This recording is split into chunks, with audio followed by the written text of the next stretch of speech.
మనం మాట్లాడే మాట, మనకు వచ్చే తలంపు, మనం చేసే చేత మన అహంభావ రహిత స్థితికి ఈ సహకారములు అందించాలి.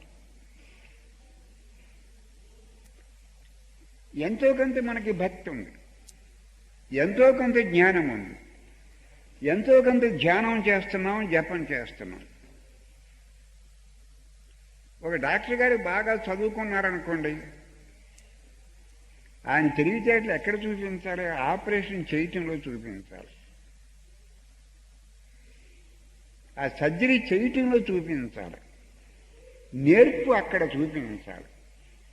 అదేవిధంగా మనకున్న భక్తి, భక్తి అంటే ముద్దబ్బాయి లేకుండా ఉండమని కాదు.